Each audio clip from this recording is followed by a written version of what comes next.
Shane Black's Lethal Weapon from the 90s is top-notch buddy cop action comedy. The first movie came out in 1987 and the last one was in 1998.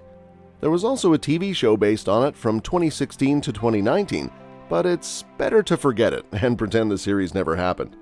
Now that Lethal Weapon 5 is on the way, here's the scoop on what to expect from this latest addition to the action-packed series. Get ready to dive back into the world of Martin Riggs and Roger Murtaugh because we've got some exciting updates for you. The first 4 movies were helmed by Richard Donner, becoming a tradition by the time Lethal Weapon 4 rolled around. Sadly, Donner passed away on July 5 this year at the age of 91. In his absence, the studio opted for a director deeply connected to the franchise and boasting award-winning directing skills. Mel Gibson steps up to the plate, revealing to Variety that he'll be taking over from Donner, who had nearly completed the screenplay before his passing. Richard Donner's wife, Lauren Donner, joins forces as co-producer for Lethal Weapon 5 alongside Dan Lin from Rideback. In 2018, Richard Donner expressed his desire to name the movie Lethal Finale, but it faced obstacles from the production company Rideback, along with concerns about the storyline fitting the title. Despite these disagreements, Lethal Weapon 5 is likely the series' swan song. The movie's plot summary is undeniably wild and in classic Lethal Weapon fashion.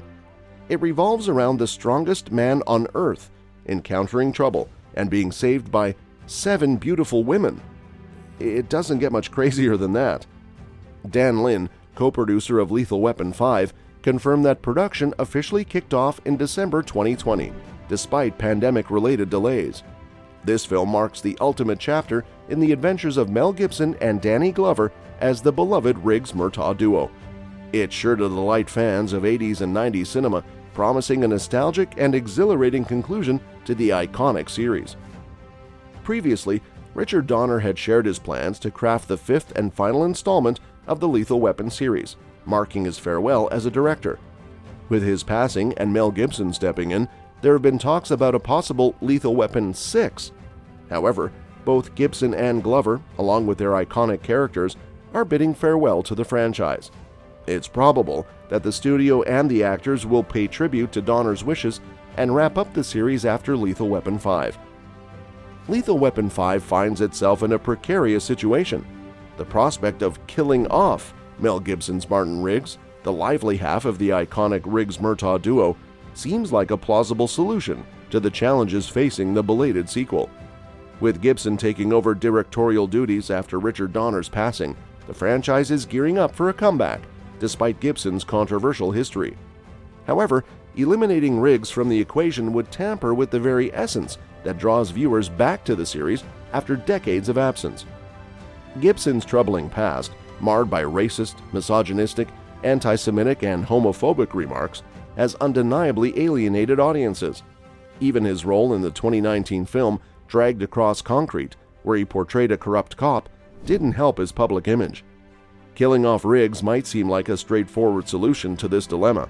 After all, Shane Black's original script for Lethal Weapon 2 and the TV show both took this route when faced with similar challenges.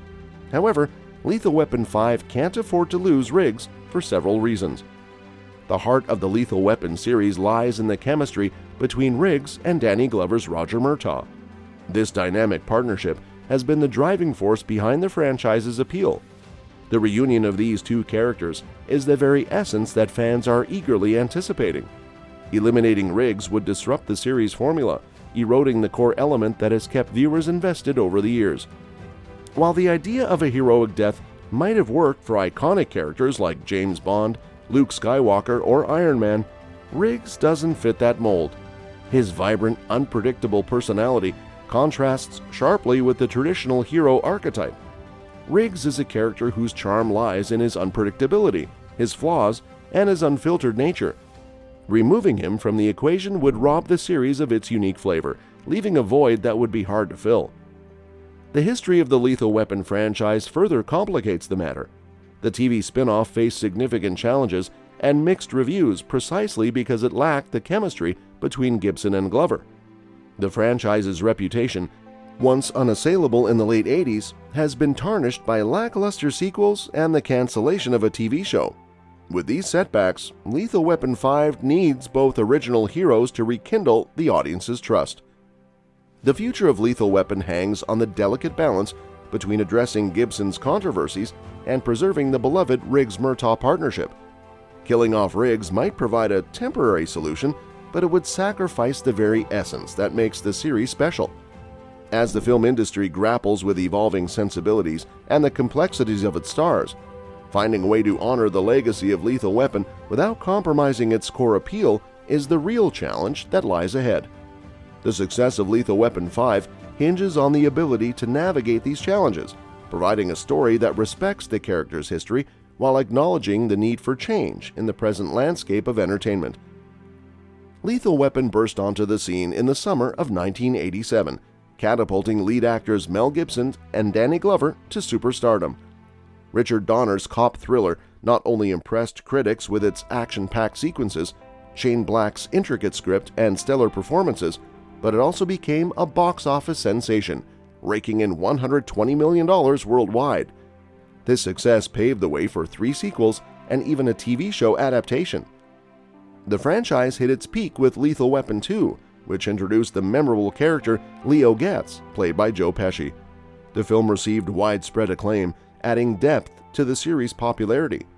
Following this, Lethal Weapon 3 continued the streak of success by earning a robust $319 million globally, making it the second highest-grossing film of 1992. However, the series took a stumble with Lethal Weapon 4, a film that many fans prefer to overlook. Despite the misstep, the legacy of the first 3 movies and their impact on action cinema cannot be denied. These films not only showcased thrilling action and complex characters, but also solidified the partnership between Gibson and Glover, making them an iconic on-screen duo. As the franchise moves forward with Lethal Weapon 5, there is a delicate balance to strike.